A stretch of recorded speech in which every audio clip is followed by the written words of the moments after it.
दिनैहाय निसिमा ब्लक बिपिएफनि दैदेननायाव आइजोफोरखौ लानानै मोनसे सांग्रांथि मेल खालामनाय जादों। दा बेवहाय ब्लकनि गासिबो प्राइमारिनि लिडारफ्रा नुजाफैजोबदों।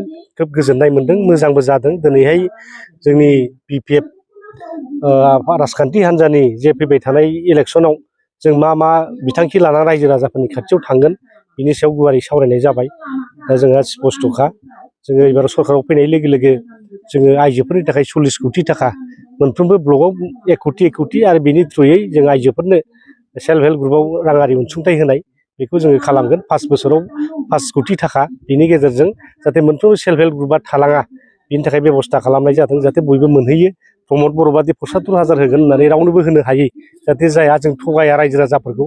आरो बे बोसोरसेयाव 40 कोटि थाखा बाजेट खालामनांगौ बेबो गिदिर बाथ्रा नङा। दा बेखायनो जोङो स्पष्टबादि बेवहाय जोङो आइजोफोरखौ दिनै अनसायगोन आरो आइजोफोरखौ दिनै जोङो माने समाजाव मोनसे एम्पावारमेन्ट खालामनाय, जाहाथे न'खर दानाय जोंनि समाज दानायाव जाहाथे बिथांमोना गोख्रोङै बाहागो लानो हायो, रांखान्थि आयदायावबो जाहाथे आइजोफ्रा एसे गोख्रों जानो हायो, बेनि थाखाय बे आसनिफोरखौ लानाय जादों। लोगोसे इउथ्स होनदोंबा जे जोंनि हिन्जावसा हौवासाफोरखौ बुजियो। दा बिनि थाखाय बे 100 कोटि थाखा बाजेट, जायफ्रा साख्रि बाख्रि मोना बिनि थाखाय अमा फार्म, दाउ फार्म बायदिसिना बिदिनो सेल्फ एमप्लयमेन्टनि थाखाय जे खामानि मावगोन बिनि थाखाय माने बे बाजेटखौ खालामनाय जादों। बिनि थाखाय जों गासिबो इउथ्सफ्रानो लाब जागोन। लोगोसे बैसोगोराफोरनि थाखायबो 10 कोटि थाखा बाजेट, जाहाथे बोराय बैसोआव बुरि बैसोआव मेगन नुवा मा नुवा जायो, अपारेसन खालामनो, मेगननि अपारेसन, सोरबा थाबायनो हाया जायो हुइल चेयार नांगौ, सोरबा गोजां बोथोराव गस्ला गुदुं सि गुदुं बायनो हाया, बिनि थाखाय बेफोर माने हाबाफारिखौ लानाय जादों।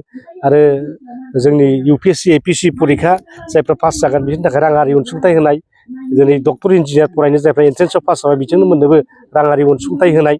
जों प्रमद बादि माने 50 जननिल' होआखै बेवहाय, BTC आव जेसेबांनाखि जोंनि सेंग्रा सिख्लाफ्रा माने एन्ट्रेन्सआव पास जागोन बिसोरनो मोनजोबगोन। जोङो खालि 50 जनखौल' नाया, 1000 जन पास जायोबा 1000 जना मोनजोबगोन। जुदि 1 लाख जोंनि साथ्र साथ्रिफ्रा पास जायोबा 1 लाखआनो मोनजोबगोन। दा बे मोनफा मोनफा बिथांखि।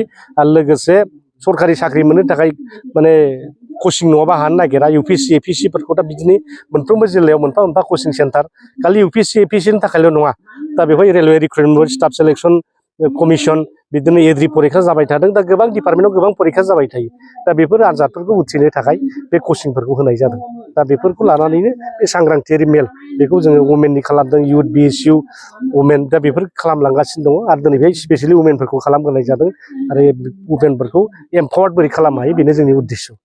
बेनि गेजेरजों मोनसे सोंथि, जोङो समाजारि बिजोंनि गेजेरजों नुनो मोन्दों इउनाइटेड फराम अफ एक्स एनडिएफबि बावैसो साननि गेजेराव गोदान मोनसे राजखान्थि हान्जानि जोनोम जानायनि बाथ्रा बेखौ जों नुनो मोन्दों। दा थारैनो बे राजखान्थि हान्जाया दाजामारोब्ला बिपिएफआव माबा गोहोम गोग्लैगोन नामा?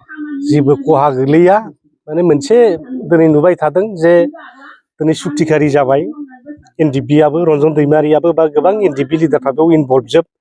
नाथाय बिथांमोनहा नुबाय दिनै बिथांमोननि केसा मोनसेबो जोबाखिसै, रन्जन दैमारि बिथाङा जेलनिफ्राय दिनै ओंखारबोआखिसै, बिनि थाखाय बिथांमोना खुद्रिदों। दिनै बिथांमोना जे UPPLखौ मोजां मोनला, UPPLनि थाखाय जेबो जाला, प्रमद बर'जों जेबो जाला। दिनै बिथांमोना सार्टिफिकेट होबाय समाजाव जे प्रमद बर' थाबाय थायोबा NDP-नि केसा मोनसेबो जोबनाय नङा, रन्जन दैमारि साराबो गनाय नङा, 60 जन जेलाव दं बिसोरबो गनाय नङा। नागालेण्ड, दिनै भुटानाव केस दङ, नेपालावबो केस दङ, अरुणाचलाव केस दङ। दा गोबां केस दं बिथांमोना। दिनै जालाय जाखाय बिथांमोना मालाबा पुलिसजों होसोजायो, मालाबा न'आव नागिरहैजायो, बेबायदि अबस्था। आरो दाख्लै जों खोनानो मोनबाय बे 4 लाख थाखानि दिनै माने रिफान्ड खालामनांगौ, बेखौबो माने बेंकनिफ्राय होसो होसो थांनाय, पुलिस लानानै थांनाय, बेबायदि खबरबो मोनबाय। दा बेसेबां दुखुनांथाव। दा बेफोरबायदि जेंनाखौ सुस्रांनो हयथ' बिथांमोनहा दिनै बिकल्प मोनाखै। दिनै बिथांमोनहा दादों, दानानै जुदि साक्सेस जायोबा मोजां, जों वेलकाम खालामगोन। आरो गावबागाव जेंनाखौ गावबागाव सुफुंनांगौ। दा बेखौ एबसुआ नायनाय नङा, UPPLआ नायनाय नङा। दिनै माने बिमा बाथुलनि नोजोरजों नायबोबाय थाखादों, एरायबाय थादों, मोनफ्रोमबो खामानिखौनो मावगासिनो दं, जागासिनो दं, होनै होनै बिथांमोनहा दोनबोदों। खालि NDP-निल' नङा, गासिबो जेंनाखौनो जेनेबा गामि सोसननायनि बाथ्रा बेखौबो जागासिनो दं होनबाय थायो। दिनै 60टा समस्ति खालामनांगौ बेखौबो जागासिनो दं होनबाय थायो। स्कुल कलेज प्रभिन्सियेलाइज खालामनांगौ बेखौबो जागासिनो दं होनबाय थायो, मावगासिनो दं होनबाय थायो। दिनै NIT जानांगौ, सेन्ट्रेल इउनिभारसिटि जानांगौ, ट्राइबेल इउनिभारसिटि जानांगौ, स्पर्ट्स इउनिभारसिटि जानांगौ, बेखौबो जागासिनो दं, मावगासिनो दं होनबाय थायो। दा बे मावगासिनो जागासिनो होनै होनैनो दिनै 5 बोसोर बारलांबाय। दा बिथांमोना जे मावनो हाया बेयो प्रमान जाबाय। आरो दिनै NDP-फ्रानो अट'पट' जरित्र जानानै दं बिथांमोनजों। एक्स NDP फरामानो बिथांमोननि मोनसे साबअर्डिनेट मोनसे संगठन बादि जानानै दं बिथांमोनखौ हेल्प होग्राया नाथाय बिथांमोना दिनै गुगालाङोबा बे UPPLआ खहा जागोन बिपिएफआ जेबो खहा जाया आरो जोंबो लुबैदों दायोब्ला जाहाथे साक्सेस जायो बेखौ लुबैगोन जोङो आरो बिथांमोना जुदि दानानै जेबो लामा गैथ्राबा जुदि जोंखौ मदद होनो फैयोबा बेवहायबो जों वेलकाम खालामगोन बिथांमोना जुदि जोंखौ वेलकाम माबायोबा मदद होयोबा बेवहायबो जों वेलकाम खालामनो रेडि